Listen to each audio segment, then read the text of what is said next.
Goa Organics వారి skin care, hair care, wellness products కోసం AP, తెలంగాణలో డిస్ట్రిబ్యూటర్లు కావాలను వివరాలకు స్క్రీన్ పైన ఉన్న నెంబర్కి కాల్ చేయండి. ఎన్నికలు ముగిసినా హడావిడి ఇంకా అయితే కొనసాగుతుందని చెప్పుకోవచ్చు. సార్వత్రిక ఎన్నికల్లో చాలా మంది టాలీవుడ్ హీరోలు ఓట్లు వేశారు.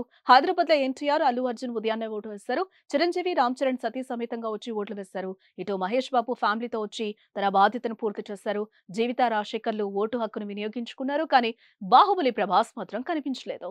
గత ఎన్నికల్లోనూ ప్రభాస్ ఓటు వేసిన దాఖలాలైతే లేవు. ప్రభాస్ పై నెటిజన్లు సెటైర్లు కురిపిస్తున్నారు. ప్రభాస్ కు అసలు ఓటు హక్కు లేదా, ఎప్పుడు బయటకొచ్చి ఓటు వేసినట్టుగా కూడా కనిపించలేదంటూ కామెంట్లు చేస్తున్నారు. మరి ప్రభాస్ హైదరాబాద్ లో ఉండి కూడా ఓటు వేయకపోవడానికి కారణాలేంటో తెలియడం లేదు. నిజానికి 3 రోజుల క్రితమే ప్రభాస్ కన్నప్ప సెట్స్ లోకి వచ్చారని మేకర్స్ ప్రకటించిన సంగతి మనకు తెలిసిందే. అలా చూస్తే ప్రభాస్ ఇక్కడే ఉండి కూడా ఓటు హక్కును వినియోగించుకోవడం లేదని తెలుస్తోంది. అసలు ప్రభాస్ కు తెలంగాణలో ఓటు హక్కు ఉందా, ఏపీలో ఉందా అనేది క్లారిటీ అయితే లేదు.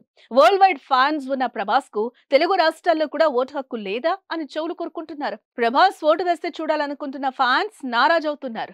సుమన్ టీవీలో మీ పర్సనల్ అండ్ బిజినెస్ ప్రమోషన్స్ కోసం కింది నెంబర్కి కాంటాక్ట్ చేయండి.